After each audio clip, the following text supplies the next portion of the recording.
Hey, paisans, the time has come. On the air since 2009, the independently produced, non-FCC compliant champ of video game talk podcasting. Here comes Tiger Claw Radio. Here's your host, Critical Failure. Welcome, everybody, to Tiger Claw Radio. This is your host, Critical Failure. Yes, friends, this is being recorded on Friday night, January 31st. It's the end of the month. We made it through January, boys and girls. By the time you're hearing this, we'll be into February, and Valentine's Day will be upon us. Nearly 2 weeks away to Valentine's Day. And this week, got a lot of cool stuff. Specifically, much later in the show, we're going to talk about the leaks.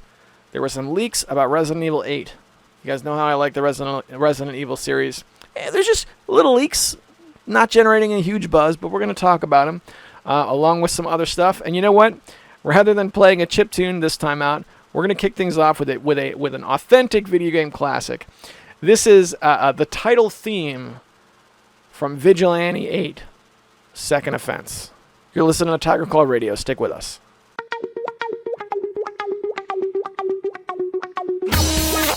Can you dig it? Good God. Vigilante, second offense.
Shut your mouth.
Tiger Claw Radio, we are back. All right, quick stop at the van on Tuesday morning. This one runs just shy of 6 minutes, so it's just a real quick stop, and then we'll jam. You're listening to Tiger Claw Radio. Stick with us. Morning, everybody. It's time for the Vancast. It's 6:14 in the morning, Tuesday morning. I got to work from home yesterday, so I'm starting my work week right. And by that, I mean a day late. Oh boy, 37 degrees outside. Very nice out. A little bit brisk, but not at all the bitter cold mornings that I have been having. So this is really nice. I'm off to work. Time to talk some video games. I'm falling into playing the same games over and over again, which I certainly enjoy, but it doesn't make for the greatest conversation in the world. I had another long session with Alex Swingle last night playing Resident Evil 5, and of course, this is like one of 2 or 3 games that keeps coming up week after week after week. So I won't dwell on it too much, but man, I love that game. Oh my gosh, the Mercenaries mode is so good. So good. Really enjoy it. I'm playing that in tandem with Resident Evil 2, the remake from last year. That's really good also. Still working through the second quest with Claire. Played through it with Leon, playing through the B mode with Claire. Almost all the way through. I've reached the hive, I guess, the lab part, which is like at the very end. Somebody pointed out online they build this enormous lab that has a central hub room that goes on forever, but the lab's only big enough that maybe like 12 people work there.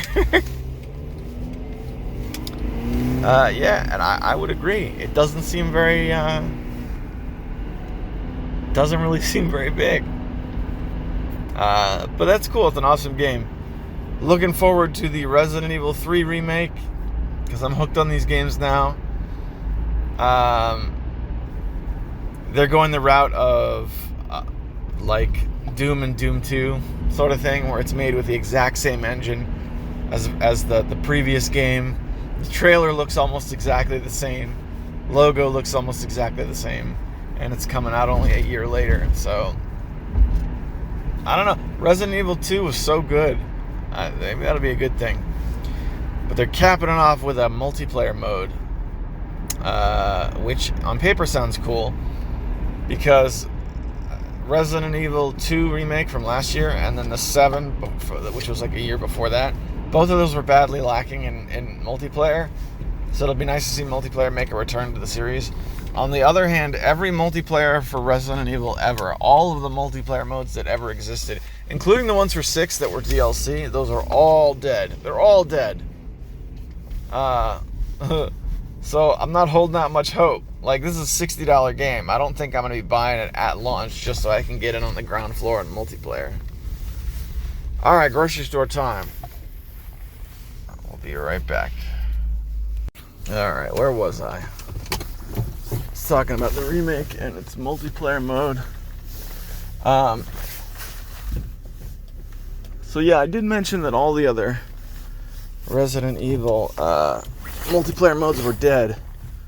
However, despite being dead, there's a pretty active Steam group of people seeking players with each other.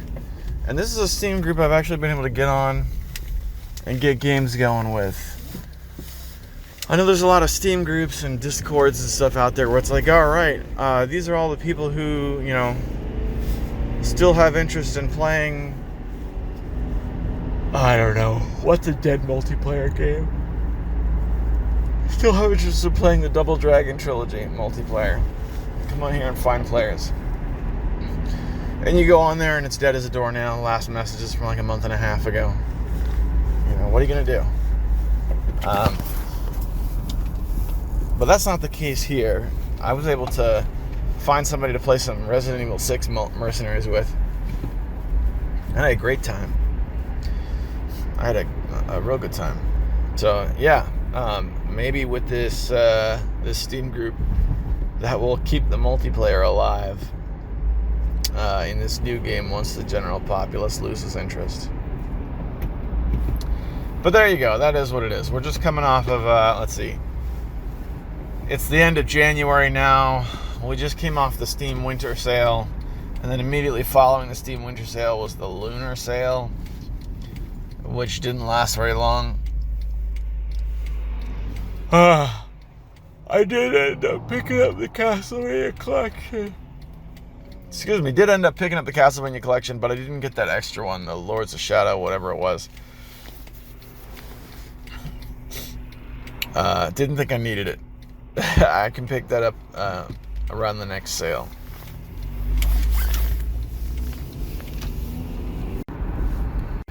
You know, that's really all I got at this point. Played some Resident Evil. The weekend's a million miles away.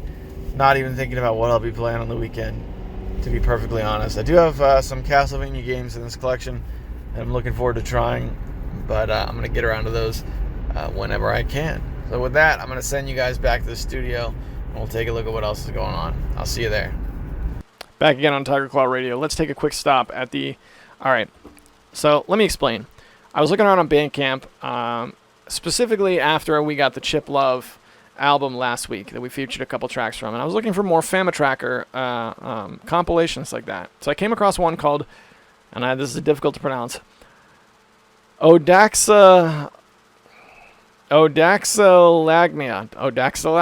I don't know. It sounds like a mishmash of titles. I don't know, but I'm sure someone will tell me it's a reference to something I don't understand. But anyway, it is a 26-song Famatracker compilation. This is one from the Famatracker website. So these are the core Famatracker community people who've come together to put this thing together. So let's take a listen and see if we can find something.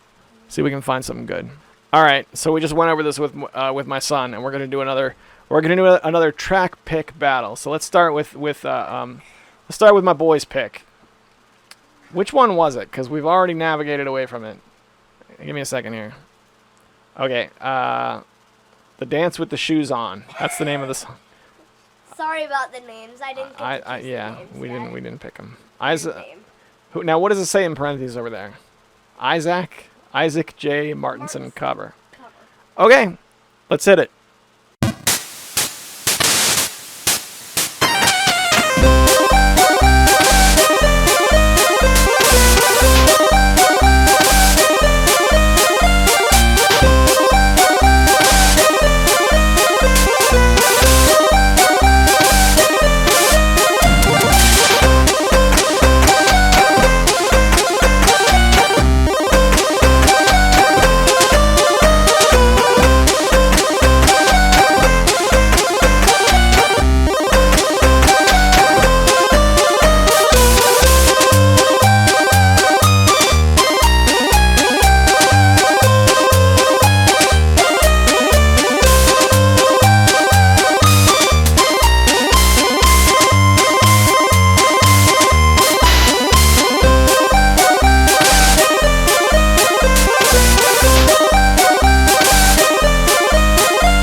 Back again on Tiger Claw Radio. Now it's my turn.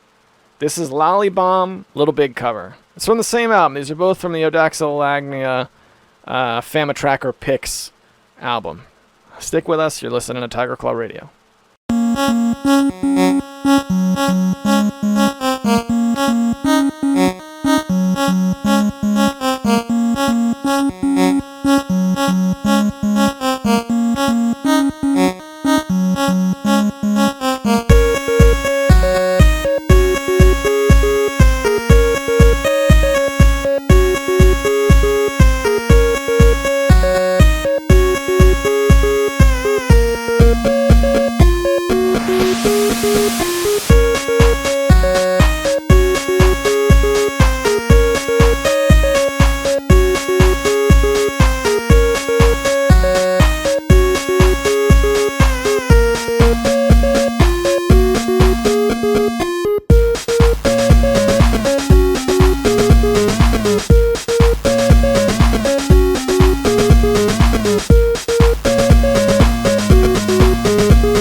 have it. It's father versus son. And clearly the son Father versus son is better. I'm totally better. And it's up to you guys to decide just how badly I destroyed my son. You are wrong. You are so wrong. Stop. Don't hit me. You said you weren't going to do that anymore. Don't hit me. All right. You are so wrong. You don't know how wrong you are. All right. Okay, let's be fair. Full disclosure, we went through about half of this album. There's 26 songs in here. So we didn't listen to them all. There might be some better stuff on the second half. But my song is still better. Well, we'll see about that. That having been said, let's go back to the van one more time. This is the first real stint in the van, and I did one I did one in the afternoon, which is very rare for me. But you'll see why.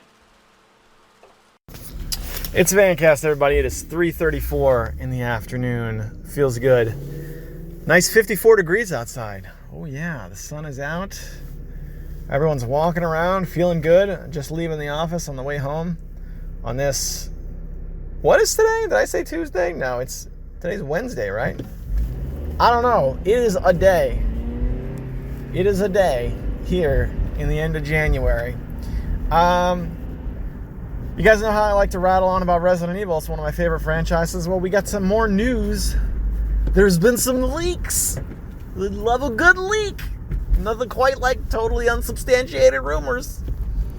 That there news of Resident Evil 8. Not remake 3, not remake 4, Resident Evil 8. And they're saying it's going to follow the same first-person view perspective that Resident Evil 7 had. So what do you guys think? I've been reading some opinions on this thing, and there's been a lot of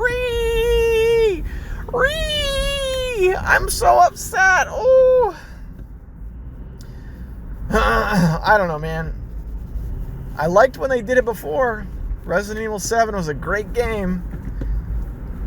I didn't know if I was going to like this whole first-person perspective thing. It sounded really sketchy to me on paper, but I got to say, when I played the game, it worked out. It showed me the goods where it counted, right? The game was good. My real concern is that we now have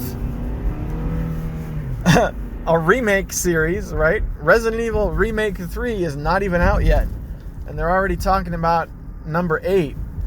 First of all, the numbering system is getting confusing.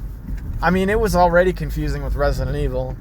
Resident Evil 4 being more like the 8th Resident Evil, and now Resident Evil 8 is going to be more like the 16th Resident Evil. The numbering is getting too confusing. It's getting crazy.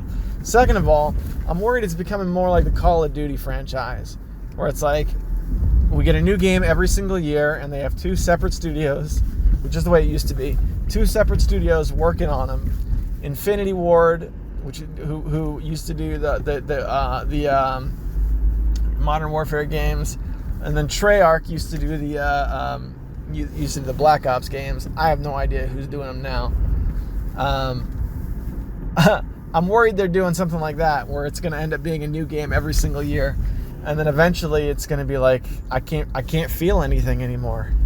There's no more feeling left in my brain. I can't feel anything. I mean, they're banking on RE Remake 3 to have a what do you call it? To have a multiplayer mode. And apparently that game's going to be outdated whenever 8 comes out. I don't know. It's getting hard to keep track, but we'll see. Capcom has been doing one thing very well over the past couple of years, and that's make games. Just make the games. They don't have to be perfect, right? Street Fighter V certainly wasn't perfect. There's a lot of problems with Street Fighter V. There's a lot of reasons not to like it, but it was a game, and I had a lot of fun with it. Launch was terrible. They had the DLC model in the worst way, but it was a game that was built on something fun. They had fun first, and then they built everything around it. As long as they do that, I think we'll be okay. Someone also posed the question that I thought was interesting. What do you think, when you look back into gaming history, all the games you've played in your life, I want you to think back for a second. Think back to times when you were finishing games, the moment where you reach the end and you sit back and watch the ending sequence, and then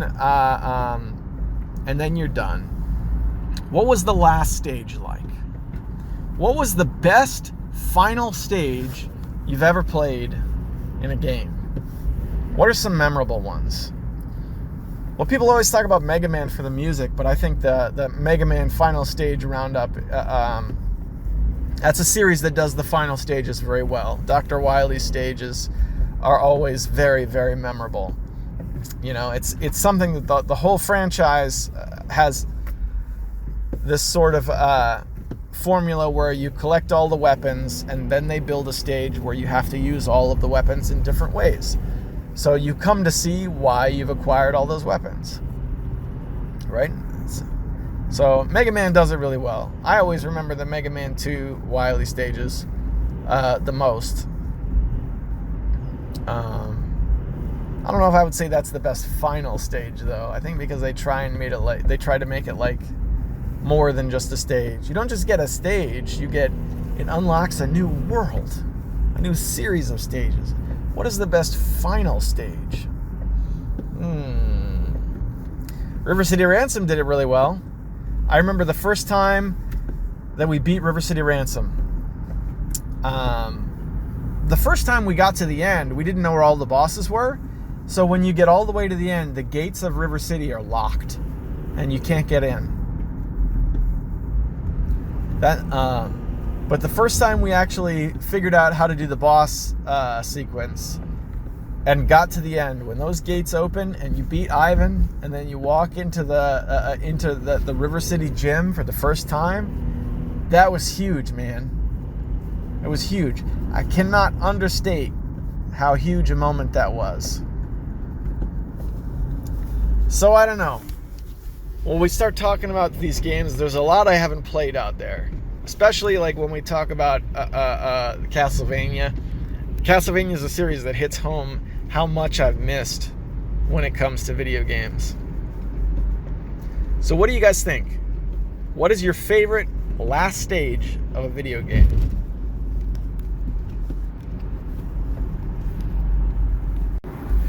I got another one for you. What about the castle at the end of Mario Brothers 3? Super Mario Brothers 3 for the Nintendo, right? I remember that castle very well. That was it wasn't too terribly difficult, but that was another one that did a good job of sort of bringing it all together. And I liked the fact that there were some cheese moments in it, right? There's a few places where you can skip a lot of stuff in Super Mario Brothers 3 in that castle. Not to mention when you fight Bowser, if you like go over the top to the top right, there's another harder version of Bowser where the floor and the bottom is narrower, so you have to like get him in the right spot. Castle at the end of Super Mario Bros. 3 is a really good one. All right. So I guess with that, I'm going to send you guys back to the studio. Back again in the studio. Okay, so we're 25 and a half minutes in. I just want to take a quick moment to thank the sponsors. This is a Patreon-sponsored podcast. These guys... These are the league of extraordinary gentlemen that keep the beating heart of TCR alive. And to them, I can offer only a couple of meager things. I offer early access to the show. They do get access to the Patreon blog, which occasionally I post in. But mostly it's just early access to the show, and I read your names off in a hall of distinguished gentlemen. And I got a chiptune special coming out this week for the Patreon sponsors. They are Hemrock, Sendu, Tecmo Balls, Dorobka, and Konstantin Kelman. Thank you guys so much for keeping the show alive, and I hope you're enjoying the party. All right, that said, let's see what we got next. Okay, believe it or not, I've got one more stint in the van for the week, and it's almost 18 minutes, so this is a big one. So when we come back from this, I think we'll be ready for some failbag action. Well, all right, boys and girls. It's off to the van one last time for the week. Thursday morning, everybody. Time for the van cast. It's a cold one today. 26 degrees outside. This is a window scraper. Had to get this scraper out and scrape off that windshield. But I did it. I got my hat on. I got my heavy jacket. I'm bundled up here in the van, ready to get off to work. Get down to the office. It's time. There's responsibilities to take care of. Time to go take care of them. Been a good morning. Let's turn back the clock a little bit. Yesterday, I sat down with my oldest son, who's 10 now. We always spend a little time together in the office, just him and me, before bed, and we look at YouTube videos. Sometime he'll have me play a game and watch. I usually don't let him play games that late because I don't want him to stay up all night. But he'll be like, "All right, Dad, why don't you play a couple rounds of this or that or the other, and we'll just hang out." Okay. So he comes in my office, and he's like, "You know what I like about your office, Dad? When it's dirty like this and it's a mess, I can still get around." I was like, "Oh boy, that's my son's way of telling me everything's a mess." All right. I was like, "Thanks, kiddo." So this morning, when I woke up early, went up to the office, and I spent the whole morning cleaning up. I got the office in good shape. And what I'd like to do is start filming in the mornings. Because there's a bunch of like really small, low effort videos that I could put together that I think would be cool, that I just haven't, because I haven't had the time, and also because my office has been a mess. So now all that's taken care of. I got the office in shape, which didn't take long because the office is really small. And then after that, I finally put together the next chiptune special. It's all done. The MP3 file was being produced as of the time I walked out of the office to get in the car. So when I get home, I guess I won't be able to work on it until tomorrow morning, but the next time I'm able to work on it, all that should be left is to, put together a little thumbnail and then release it for the Patreon supporters. So that was great. So it was a really productive morning. And hopefully, from then on, I can do some shooting in the morning, which would be great. It'd be nice to see the YouTube channel come back to life again. It's old, man. It's been around a long time. All right. I got some video game stuff I want to go over as well. So there was some video game stuff that blew my mind last night. But I'm going to take a quick stop at Safeway. It's weird for me to do a midweek stop at Safeway this week like this, but I'm out of fruit. I'm out of fruit, and I'm really trying to get back on this Weight Watchers thing. So, taking a quick stop here. All right, back again. Didn't go crazy. I just ended up getting a few bananas. I think like half a bunch of bananas, maybe like 4 bananas or something like that, and that's it. That's it. That's all I needed, and now I can go to the office, and I got something to fall back on when I'm feeling like I need to eat a bunch of junk food. All right, so last night I wrapped up everything I needed to take care of for the evening, and I had probably about 45 minutes, which for me is a really good run in the evening. Really good run. So I decided I would fire up the old laptop and play some Commodore 64. C64 Mini didn't work out so well for me. It didn't work very well at all, which is very unfortunate. It was constantly crashing, and it was a real disappointment in a big way. Oh, it was the US version, by the way. I went back and looked at my order history on Amazon where I got it, and it was the US version. So don't know what happened. I'm more inclined to think it was a defective unit now, rather than some sort of issue with like cross-regional power conversion type issues. But anyway, that's neither here nor there. I took the joystick that comes with it, which is funny because most people who talk about the C64 Mini, they talk about the old Commodore 64 joystick being the worst part of it, because that particular joystick didn't have any micro switches in it, which made it more prone to breaking, and supposedly the stick was really brittle. But I enjoyed playing with that thing probably the most. It's probably my favorite part. So I hooked that up to my computer, and my computer auto-detected it, which is great. And then I brought up my Commodore 64 emulator, and I was like, all right, let's play some Commodore 64. Let's do this. So first of all, this was probably the best way to go about it, because what I noticed was that there was no input lag. The Mini is great because when it's working, it fires right up, and you jump right into the game. But there's a half step of input lag. You get perfect input when you're playing directly on the PC, but the trade-off is you gotta work the interface. You know what I'm saying? The PC emulates perfectly, which means it also emulates the loading time. So what I found was when I loaded up the emulator and I dived into the game I played was Barbarian. That was what I played. It took forever to load. So it took me a while to figure out like the shortcut keys. There's a shortcut key you can use to like turn on turbo mode to kind of get through the loading times faster. But I got into the game. It took me a while to get everything calibrated. But I played Barbarian. That's what I played. I played a couple games. I played Barbarian and Barbarian 2. And then I tried California games. But Barbarian was the star of the evening. If you've never played Barbarian on the Commodore 64, it's a lot like Karate Champ on the NES. You got bare bones, one-on-one fighting, and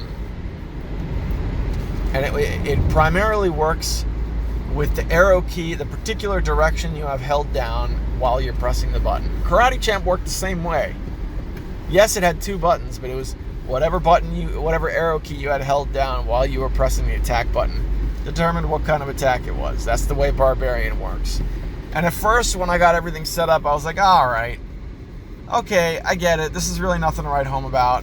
Let's play it for a while because I wanted to play some Commodore 64. But then after that, I'm going to move on. I'm going to find a good, solid C64 game. So I was playing it, I was doing my little kicks, swinging my little sword, and it didn't seem like much until I did a particular combination that made the little Barbarian do like a twirl sweep and chop, and I cut the other Barbarian's head off. And when that happened, I was like, oh, snap! His head fell off! Because not only does his head come off, it bounces around, and then a little goblin guy has to drag his dead carcass off the screen, kicking the head along the way. That was an awesome moment, seeing that the Barbarian's head get cut off for the first time in Barbarian for the C64. So that was an awesome moment in video gaming for me. As far as the game, I'm sure I'll come back to it a few times, but it's not this type of thing where I'm going to spend long evenings playing Barbarian. It's clearly set up so that it's designed, the meat of the game is designed to be like 1v1, right? Like two players. Think of it more like, like Combat for the Atari, where the only real way to have fun with Combat on the Atari is if we got two people playing it. That's kind of the way Barbarian is on the C64. Yes, there's the one-player mode where you can play against the computer. But if the computer gets you, then that's it. And there's only really two stages. And, and then that's it. It's super bare bones. If you're going to play Barbarian all night, it's going to be because you got a friend there and you're playing that doubles mode, and that's where the fun is. But I really dug it, man. It was super, super cool. Come on, man.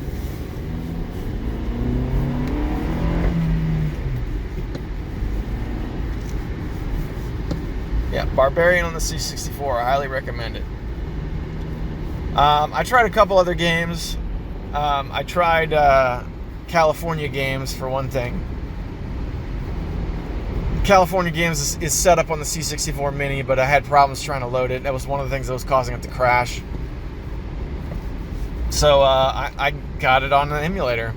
And the problem I had with California Games is that it was asking me to switch discs. And I didn't, it's like, please put in disc 3. I'm like, what? I don't have that. I've got one file that I've hooked up. So I don't know, I'll probably have to go re-download California Games from somewhere. Maybe my copy is just shot. But that was a big bummer because I was looking forward to playing that one. People rag on California Games quite a bit. It's a weird sort of thing. But on the NES, California Games was a killer in my opinion. That was an awesome game. I remember, one of the few things I remember from the 1980s was playing California Games like in a big, like 5 or 6 player tournament, because it had that tournament mode. And I remember playing tournament mode with all my brothers and my sister when I was real little. And it took forever, but it was great. A full-time game of California Games on the NES where you got a full party and you're passing the controller and everybody's involved and you're watching the score, and like you're the third or fourth person out of the 6. And by the time you get up, you know what score you got to beat in order to get on that trophy pedestal. That was a better, there was more fun locked up inside that cartridge than people gave it credit for. Because you revisit it now and you play it alone and you're playing it, you know, there's nobody you can call to come over. It's just you. You can't use Caliera or any sort of online service because in order to play it, you had to pass the first-person controller around. So it's this weird thing where you can't really play it anymore unless you happen to know a bunch of guys who could pile around the same NES. But California Games was really the first big-time party game that I ever played. That was a great game. I liked it a lot. And I know it was ported to everything. But I enjoy playing the different ports. Even the Atari 2600 version of California Games has got some fun in there. Playing the bicycle mode on the Atari version is pretty fun. Yeah, so I wanted to play it on the C64 because I'd never played it before. And I can really only get the title screen. That's it. The title screen's got that 8-bit rendition of Louie Louie that's always associated with California Games, even on the Atari. That's what you're gonna hear on the title screen. Loaded up on the Atari 2600. Even on the Atari, they have Louie Louie in monophonic chiptune sound, the way that only the Atari could. So that was a big bummer that I couldn't get that running. But I got a couple other games running. I played Barbarian 2, which I don't think was as cool as the original Barbarian. They tried to expand it, and they made it sort of like an adventure game. But I couldn't really figure out what to do. So instead of facing off against another Barbarian, I was facing off against these little tiny monsters. And they were just kicking my butt. And I didn't really know if I was supposed to be going to the next screen or what. And there was like a brown river in the middle that looked like a footpath. But when I tried to go across it, my Barbarian guy would get hurt. It was really weird. I didn't like it as much. And I played Impossible Mission, which I loved. Impossible Mission is a great game. That's a game. It's funny that it reminds me a lot of Metal Gear, which isn't really fair because Metal Gear is way different. It's not top down for starters. It's completely from the side view. But Impossible Mission has got it's got like one master room with a bunch of screens, and then you got to search all throughout a big labyrinth looking for pieces of a puzzle. And the pieces of the puzzle are hidden inside of like different objects like dressers and printers and stuff. So you'll go up to the objects and you'll press up, and your little man will search through the thing looking for the pieces. It's basically like you got to look through side-scrolling levels with little killer robots looking for these puzzle pieces. And then you bring them back to the master room and try and solve the puzzle. But the way it works is you have a certain amount of time to do it. And it's a long amount of time. It's like 2 hours, 5 hours, something like that. And then every time you die, a bunch of time is shaved off of your completion time. So I was just like, look, I've been trying to play this game for like a couple weeks now. Let's just play it. I know it's not going to go well. We'll just play it and see what comes out. And I had a good time, man. I'm still learning how the mechanics work. It's like exactly what you're supposed to do in the puzzle and exactly what you're looking for. Like, I haven't figured all that out yet.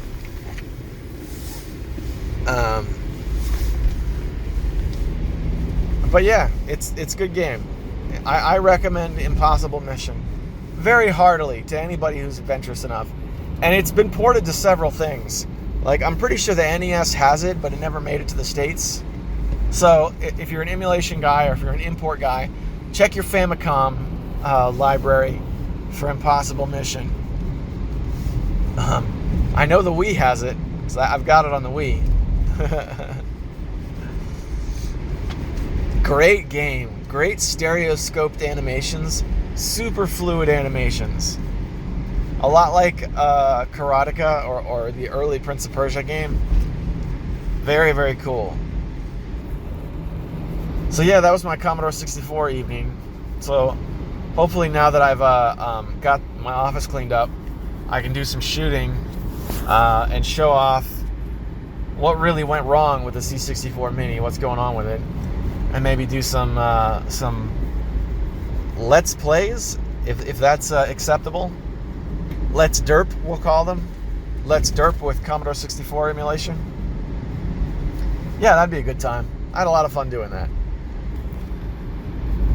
All right, my throat is sore. It's 6:45 in the morning. I'm on the way to the office. I'm going to send you guys back to the studio where we can have some fun. We can listen to some chiptunes. We can do whatever we do. Or maybe this is the last one for the week and we're going to go back and do the failback. I don't know.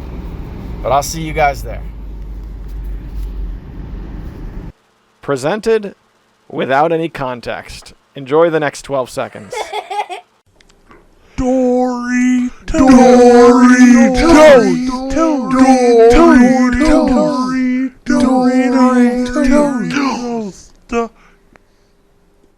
Yep, and that's what fatherhood is like. All right, boys and girls. It is time for the fail bag. You, questions, comments, anything you want to say to the show. Questions have been running a little bit dry lately. Maybe the show has been running a little bit dry. I don't know. Don't know. It happens. They come and go. But if you know me personally, feel free to send me an email. Just make sure you're clear about what I can and can't say on the air. Otherwise, the best way to do it is through comments on YouTube. So let's head over to YouTube and see what we got. My song is better. All right. So we're heading over to, let's see. Okay. The YouTubins. Each and every one of the YouTubins is loading. Yes, it seems my dad has given up on saying, no, it is not, just because he knows mine is better. You know what? We're gonna let the listening audience decide. We're gonna take a tally.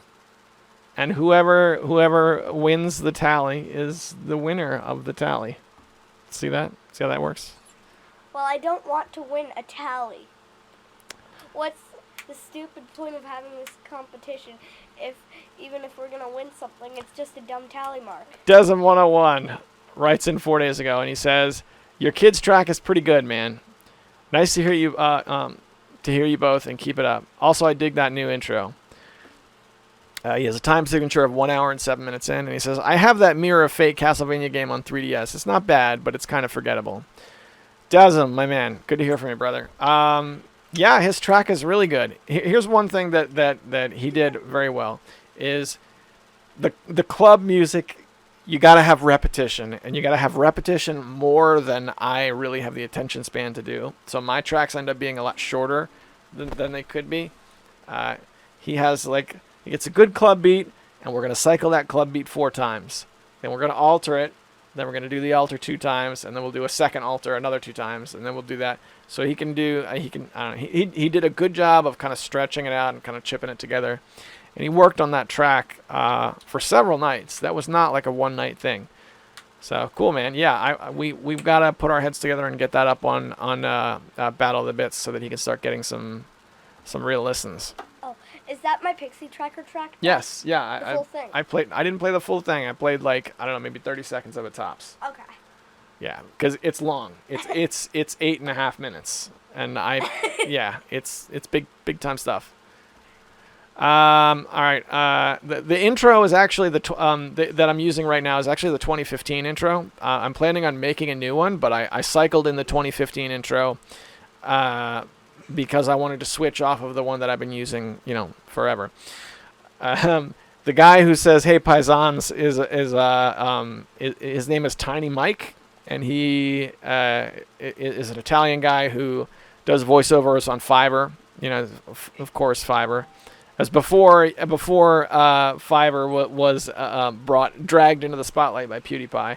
The script that I sent him was "Hey Paisanos," like in the Super Mario Brothers cartoon show, and that's what I got back. He did a great job. He gave me 2 MP3s, and I got them inside of like 6 hours or something like that. It was really fast delivery. So I would definitely use Tiny Mike again. But that's who that was. And as for the Castlevania game, I didn't end up getting the 3DS game. What I got was, and let me go back to my library. I got the Anniversary Collection. I haven't run it yet. Because when I sit down to play games, it's still Resident Evil 2. I had some time this morning, and I played Resident Evil 2 again. I'm currently messing around like the greenhouse area of the lab where like the plant monsters are coming at you. So all of the scary stuff is completely behind me in that game now. Now I'm like completely entrenched in the campiness where there's plant monsters and all that stuff. So it's been fun. So Desmond, thanks, man. It's good to hear from you. Also, by the way, thanks for the shout out on Twitter. You included me in that list of as five creators that you thought were worth it. So I went through and followed all the other 4 creators, and that ended up being a really good thread. So thanks for that, man. By the way, the rest of you guys who don't follow him, follow Desmond101 on the Twitter, on the tweets. Twitter, as you all are fully aware, is a dumpster, an absolute garbage fire of a website.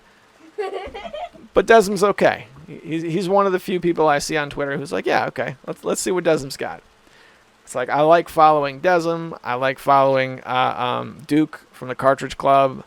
I like following Jerry Terrifying, Daniel Santos, who we all know as Shintai, good old Shintai 101 from way back in the day. He's one of an elite few people who have escaped the dumpster fire that is Twitter. Good to hear from you, brother. Hope you're doing well. Then we got one from Mecha Menace, who put in 3 days ago. Now give me 1 second because my phone went off in the middle of that one. All right. That is Hemrock himself. So we're going to pause the recording. Well, I'm going to read. Here's what we're going to do. We're going to read Mecha Menace. Mecha Menace has one. I think Hemrock is actually writing one in. So after we read Mecha Menace, we're going to pause, and then I'll do the rest of the recording tomorrow when Hemrock has his comment in. So Mecha Menace says, "Hey, Paisans, what is that, ska?" Here. And he gives me a YouTube link. Check out a new fan game based on the Mario Brothers from the cartoon. Anyways, Popsicle Theory equals ear bleed. So this guy really hated my song. So I guess that means you win. That's great. But he goes on. See? And not only is Zophar still a thing, but Zophar's music domain has mostly... all right, hold on. Let's show Mecha Menace some respect, please. Okay. But Zophar's music domain still has mostly every game soundtrack ever made. Old, new, it just keeps growing. X 68,000 CDI, there. PS3, Wii, Game Gear, there. And you can't party without the FM Towns Marty also there. Each track can be downloaded or streamed individually. Furthermore, game soundtracks can be downloaded in their original RIP formats or MP3. I wonder why Nintendo hasn't ever attacked the site. Few things about this. I didn't know about Zophar's music domain. I've been to Zophar's domain for many years. Don't do that. Don't mess with the equipment. Come on, that'll seriously make it pop. And people are always giving me a hard time because of my microphone. This is a $20 microphone. This is an awful mic, right? All my money went, instead of into the microphone, all my money went into like the rest of the equipment, the arm, the mixing board, and all that stuff, getting all this together. This mic is terrible. It's awful. It just, hear that? Yeah. Are you putting this on the air? Yes, I am. Okay. Come on, man. Right. So we were talking about Zophar's domain. So just quick background. You know what? You don't care? All right. You see what I have to deal with over here? I'm sorry.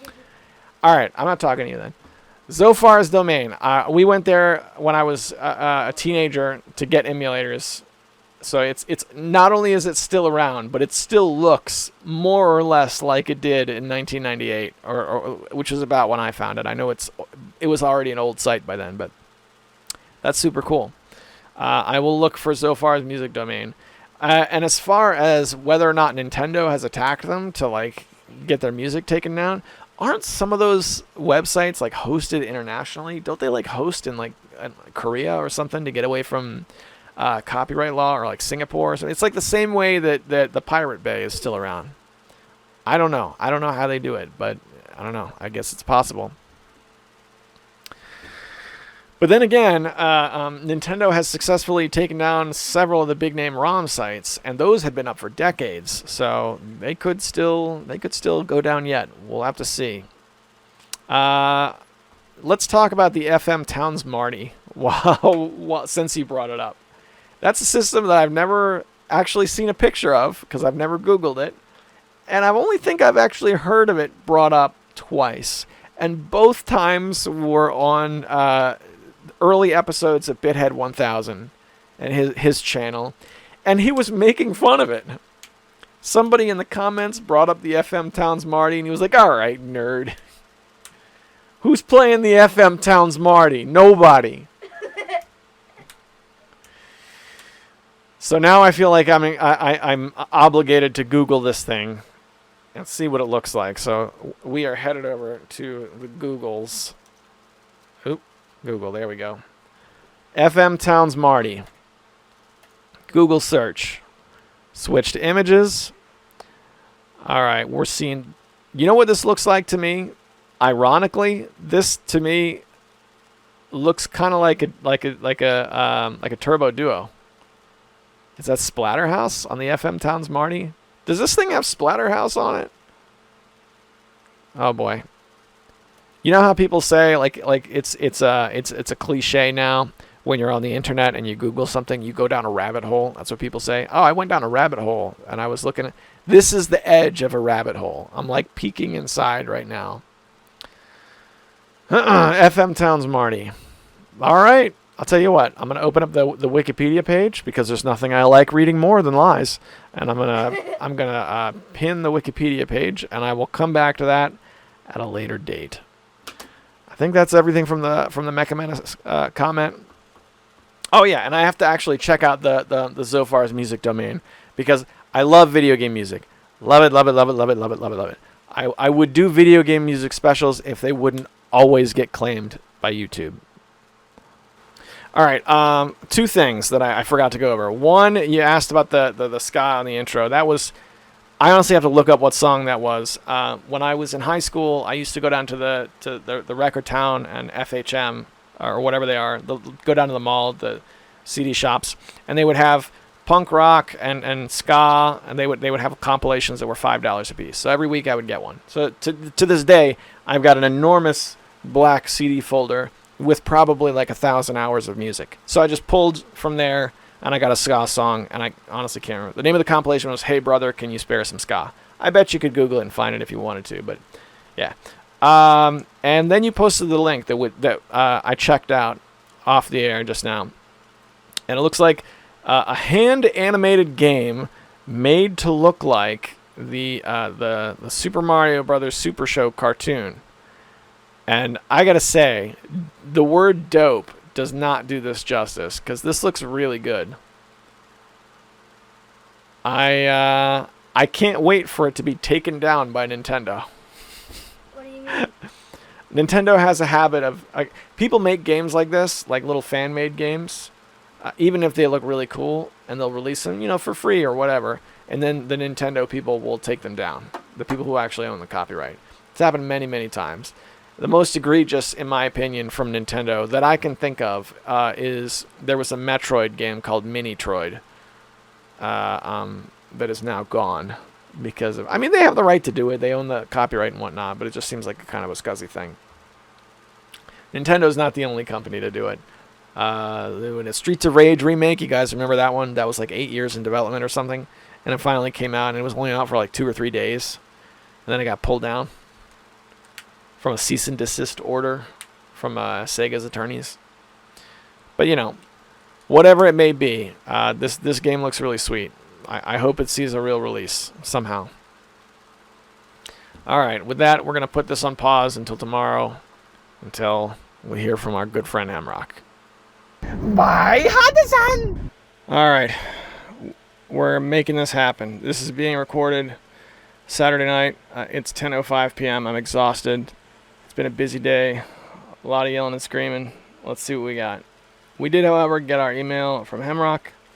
Let's hear what he has to say. Greetings and salutations, Critical Failure. I hope you're doing well. As usual, thank you for keeping up with TCR on a weekly basis. It's something I look forward to and provides a bit of warmth in what can be a cold world. Amen, brother. I can sip a tea that's been left out all day for that. Speaking of looking forward to things, I'm happy to hear that we're getting another Chiptunes compilation. First 2 collections were outstanding, and I found a long-term spot on my cell phone, aka my MP3 player of choice. That is cool, and I'm glad you mentioned that, because I couldn't remember how many of them I've done. Okay, so this is number 3 then, because I think the file on my desktop is Chiptune compilation, Chiptune special number 2. This is actually number 3. All right, so that will come out this week. I'm glad you like those, man. Anywho, it looks like you're diving back into Raspberry Pi again. Are you planning on getting the new Raspberry Pi 4? If so, what RAM size? 1 gigabyte, 2 gigabyte, 4 gigabyte? Will you get a case? I hear that the Flickr cases are amazing. They use they're fanless and thus silent, and apparently do a great job keeping the CPU cool. Additionally, they're pretty cheap at about $16. Do you think you'll run RetroPie, or will you stick with Raspbian and run programs on it? I wonder if you could get some GOG games to work on it. Since we're talking about computers, what are your top 5, if you have the time, MS-DOS games? Will you be putting any of those in the Pi? Oh, right. That paragraph had a lot of questions. Let's start at the beginning. So he talks about the Raspberry Pi, and he posts a link to a Flickr case. I'm looking at the Flickr case, and it looks really good. It looks, it doesn't really look like a Raspberry Pi kind of thing. It looks more like what you would think of when you think of the typical set-top box type computer. Like you guys remember when Steam boxes were a thing? It kind of looks like a Steam box, to be perfectly honest. I think it's very cool. Yeah, $16. If I get a Raspberry Pi, again, I would get one of these. Let's talk about the models. I kid, the 4 gigabytes of RAM is unbelievable. It's unbelievable. I'm running 8 on my desktop PC. It's almost as much just here on the Raspberry Pi. That's awesome. So yeah, I'm down for, let's see, I did a little looking on Amazon after you sent me the Flickr case, and it looks like it's $62 for Model 4B at 4 gigabytes. It's a lot more than it used to be at $40, but I don't know, man. An extra 3 gigabytes of RAM, that's pretty awesome. As far as the operating system, if they still work the same way, Raspberry Pis have no storage, and so you could just get multiple SD cards and work it like an Apple II, right? This was really my plan. I would have an SD card that ran RetroPie, right, and had all the games, and then I would have a second SD card that ran Raspbian, which is the Raspberry Pi Debian implementation, so that I could use a Linux desktop if I wanted to. Like if I wanted to, do some Python programming or something like that. I don't know, just have some fun with it. I would have the two and then just kind of hot swap them or cold swap them, I guess it would be. You know, nothing's being stored on the Raspberry Pi, so as long as you can get a hold of enough micro SD cards, you really do whatever you want. Especially just running Raspbian, I wouldn't need a really big one either. Just, you know, a couple of gig would be more than enough, right? You can get a 2 gig SD card for what, a couple of bucks, and then there you go. That'll give you Raspbian. That'll give you room for DOSBox. That'll give you room for GOG games if they'll work. There's a lot of potential there. A lot of potential indeed. Let's get back to the... What else did you have? You wanted to know about top 5 favorite MS-DOS games. All right, let's see. All right. Took a quick look. I paused the recording and took a quick look over my MS-DOS implementation. This is what I came up with. In no particular order, top 5, Rogue, the original Rogue. It's an absolute must-play. The people who have and have not played Rogue are really that's like one of the separating lines between people who did and did not grow up with MS-DOS. Space Quest, it was my first ever video game. Castle Wolfenstein is one of the games that I love so much that it actually gets me to reinstall DOSBox and get a DOS implementation up and running. It is so good. I keep coming back to that year after year after year. The original Wing Commander is another must-have.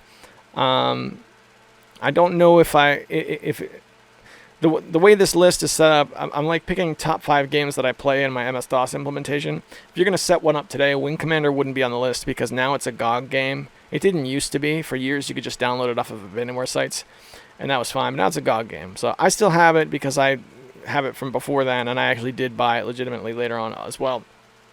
But Wing Commander is an amazing game. And then we have Pinball Construction Set. All right, look. This is a really, really old game, okay? Graphically, you're talking about 2 or 3 colors, like that kind of old. A 1980s old. But, again, super awesome. Nothing ever has been made like Pinball Construction Set. Again, it is absolutely, positively one of a kind, case closed. Pinball Construction Set definitely gets on the list. I've got 4 honorable mentions that I kind of had some difficulty. Epic Pinball is another classic. I love it. Jetpack is a great game that now you can get in abandonware sites in full version. That has an awesome level maker. It's really cool side-scrolling stuff. Not scrolling, but platforming. Panzer General is a classic. The game that I named the Panzer after, partly after it because I was playing a bunch of Panzer General and partly because it was making a bunch of noise. It is also, I think, the one and only game in that series that you cannot get off of GOG.com. Panzer General. It's an amazing game. And then finally, Jill of the Jungle is another one of those just classic games that I go back to year after year after year. So that's 9 good DOS games for you, my man. Let's get back to the email because there's more. You mentioned your old laptop and Steam. What OS are you running?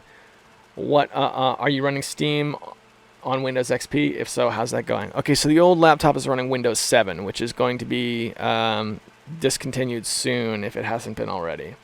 So it's running Windows 7, and as of right now, Steam is still supported on Windows 7. So I'm able to work with Steam if I want to and play it. But I have not been running Steam on it. I do have Steam on it, but the only time I ever run Steam on the old laptop is on the occasions when I play Terraria on a LAN with my children. If I'm loading that laptop like in my private time, then I'm probably playing like... Lately, it's been Commodore 64 emulation or MS-DOS, that sort of thing. Back to the email. He says, I watched some Alpha Man on YouTube. It looks pretty cool. It must have been the Dark Souls of its day. Haha. Have you played it much lately? The graphics remind me of Dwarf Fortress. You know, I haven't played it much. It was an evening where I was collecting games to play on MS-DOS, and I downloaded a copy, and I got it in my DOS implementation, but I ended up playing poker that night, so I haven't played it again since I rediscovered it. Back to the email. I want to do a bit of correction on the last episode. JJ Games is a different company from J2 Games. J2 Games is still in business. Circa 2009, I actually visited JJ Games' warehouse in Denver, Colorado. I saw a copy of Mars Matrix for the Dreamcast there. My memory is a little foggy, but My guess is I wanted about $30 for it. They wanted about $30 for it, and I passed. Now the US version of the game routinely sells for 120 plus.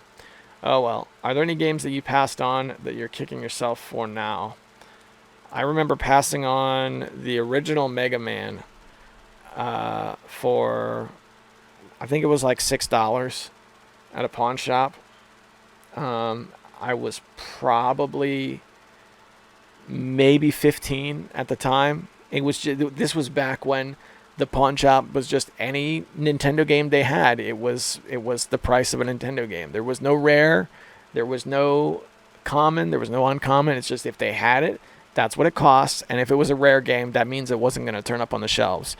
Well, they had Mega Man there one day, and I just didn't have the money in my pocket, so I couldn't bring it home.